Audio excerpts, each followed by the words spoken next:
Near the plenary hall, pinapaalis pa rin ang mga media. Don't have information on who these people are.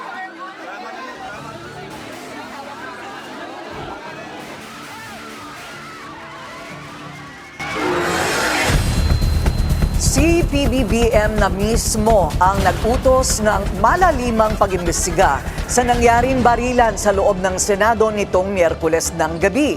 Ayon sa Pangulo, sabay ang gagawing investigasyon ng Senado at ng PNP. Sinabi rin niya na walang kinalaman ang gobyerno sa insidente. We will get to the bottom of this. Alamin natin kung sino ang gumawa nitong gulo na ito. Ito ba ay talagang nagka-inkwentro lang o ito ba ay may kasama sa mga distab o nagsusimula ng gulo? Kailangan po natin malaman yan.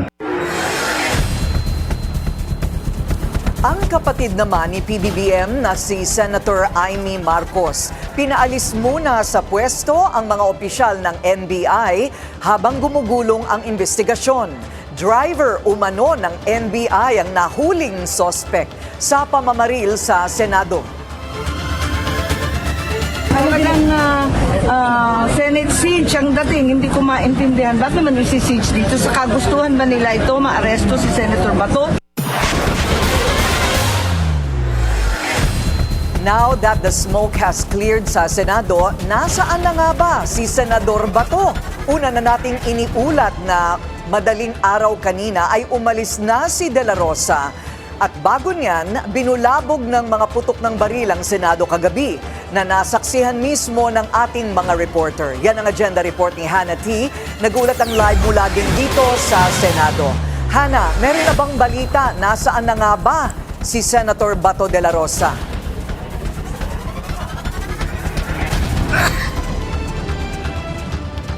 But here in the Senate dahil kumpirmado na ngang wala na rito si Senator Bato de la Rosa matapos yung nangyaring putukan kagabi at bandang 2:30 ng madaling araw kanina, nakalabas siya ng Senate premises ayon na rin sa informant ng BNC.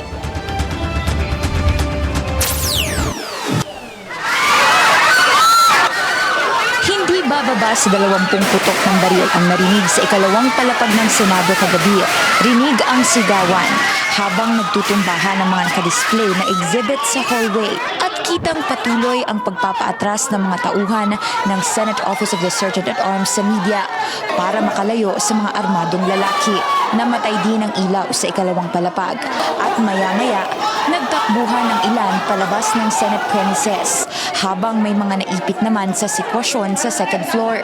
Bago pa ito, naispatan na si Senate Sergeant at Arms Mau Aplaska na nagsusuot ng protective gear at humawak ng baril bago pumunta sa shooting scene. Matapos yan ng ugong na may aarestuhin umanong individual ang OSAA. Matapos ang Facebook Live ni Senator Bato de la Rosa, natatangkain daw siyang arestuhin matapos ang sesyon kahapon. Meron na po mga operatiba ng NBI at ng CIDG ang pupunta dito para ako'y arestuhin. Namataan pa ng BNC na off-limits ang ika-6 na palapag ng Senate building. Doon may access sa helipad at opisina rin ito ng Senate President, maging ang Senate Secretary. Sa ika-5 palapag naman ang opisina ni De La Rosa at huli siyang namataan ng media bandang 6:45 p.m. na sumasakay ng elevator kasama sina Senators Joel Villanueva at Amy Marcos. Hindi na siya nagpaunlak ng panayam sa amin. Sa pag-iikot natin sa gusali, nakasalubong natin si Sergeant at Arms Aplaska at unang inanunsyo sa BNC na dumating na ang Articles of Impeachment laban kay VP Sara. Yung articles of impeachment have just arrived. So the Secretary of Congress and the Sergeant at Arms here. So susundin ko lang sila. Kalaunay dumating si House Secretary General Cheloy Garafil at umakyat sa 6th floor para i-transmit ang impeachment articles. Matapos ang mahabang bakbakan sa Senado, nakalabas din ang Senate media nang mawala ang putukan. Ayon kay Senate President Alan Peter Cayetano, mananatili sa loob ng premises ang ilang majority senators. Pero kapansin-pansing wala si Senator Bato de la Rosa at Robin Padilla. Dumating din si DILG Secretary John Vic Remulla para iulat na may confirmed gunman ang nagtangkang pumasok sa gusali, kaya nangyari ang putukan. The President has given strict instructions. Secure the senators, whoever they may be. Next, we are not here to arrest Senator De La Rosa. In fact, we are here to protect him. Bilang proof of life, nagpakita rin ng larawan ng abogado ni De La Rosa na si Attorney Israelito Torion na nag-ikot ang senador sa premises kung saan nangyari ang gunshots pasado alas 12 ng madaling araw. Hanggang ngayon, kinakita ko nga sa inyo eh. Oo. Eto nga eh. O yan o, 12:13 a.m. O yan o, video. Yan yung area ng putukan. Yan. Yan. Nakatanggap ang aming team ng report mula sa mga otoridad na rumuronda na may posibleng banta uli sa Senate premises. Ito rin ang parehong oras na iniulat na nakaalis si De La Rosa sa Senado.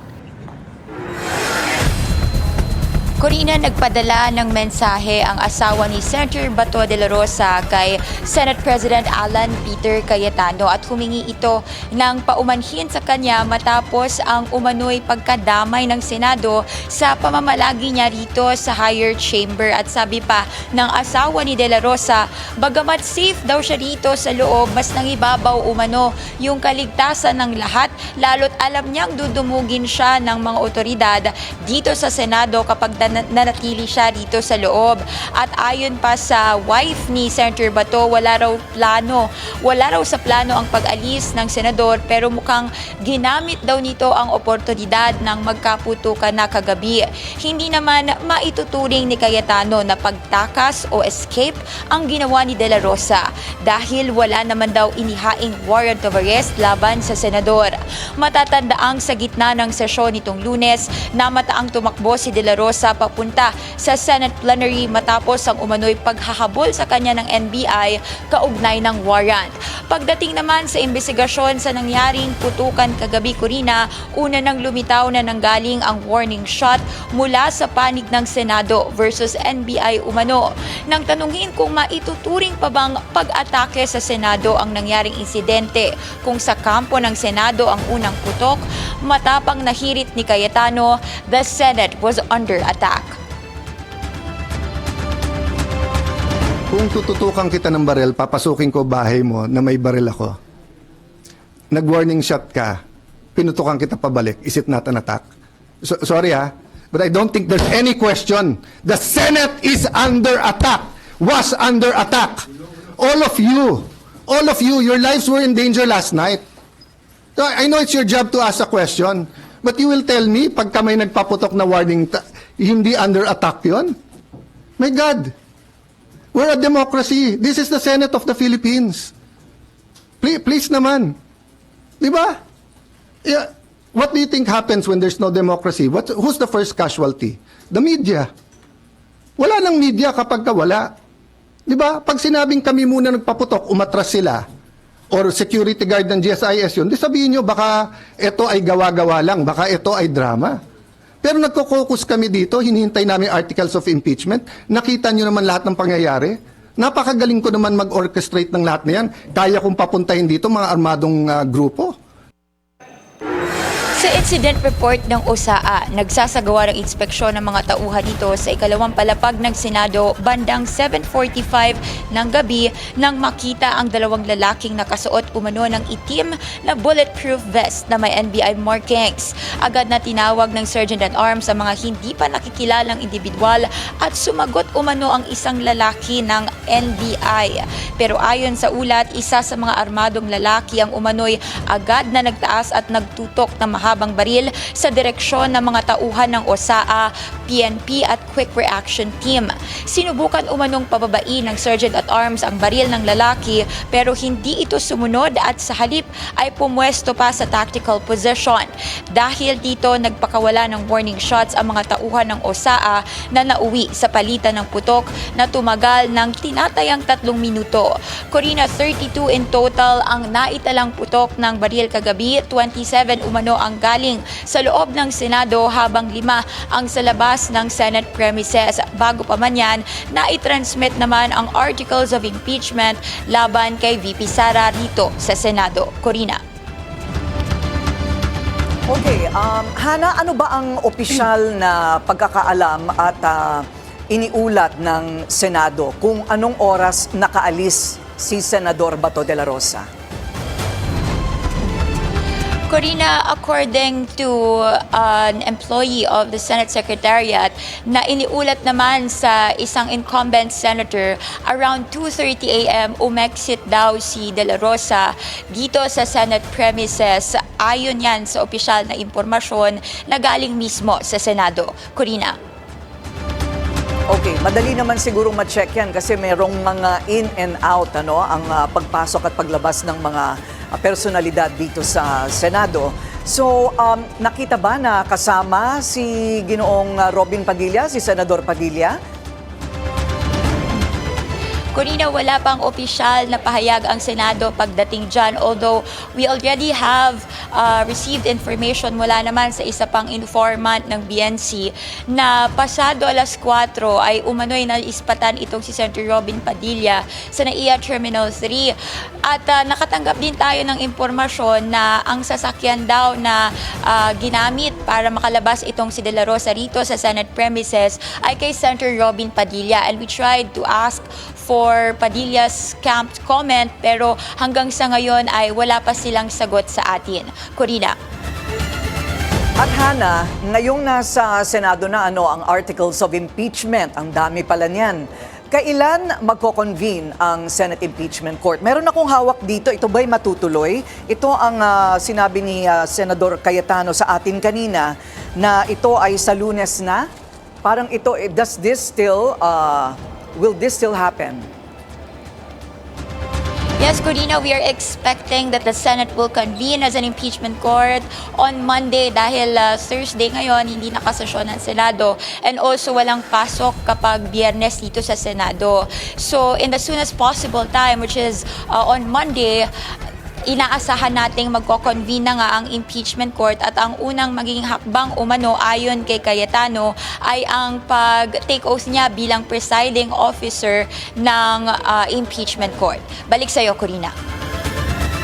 Okay, babasahin ko lang ito, Hana. Sabi dito sa Office of the Senate President, the Secretariat has been directed to include the articles of impeachment in the calendar for ordinary business for referral to the impeachment court, which shall be convened on 18 May 2026, 3 p.m. or at the soonest possible time, absent any question on the rules and procedure relating to the transmitted articles.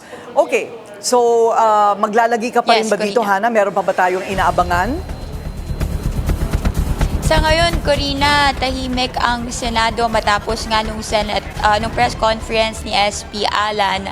And tomorrow, sabi meron na ring advisory tayo natanggap na sarado raw ang Senate premises dahil base doon sa impormasyong una natin natanggap, magkakaroon ng cleaning operations and also inaasahan natin talaga na sa Monday, posible ngang mag-convene as an impeachment court ang Senado at kasunod niyan yung panunumpa nga rin nung iba pang mga senador bukod kay SP Alan bilang senator judges na didinig doon sa kaso ni VP Sara. Corina. Maraming salamat, Hana T. Nag-uulat ng live mula rin dito po sa Senado. Manatiling nakatutok sa Bilyonaryo News Channel. Sumubaybay sa aming social media accounts at mag-subscribe sa aming YouTube channel para sa mga bago at eksklusibong balita.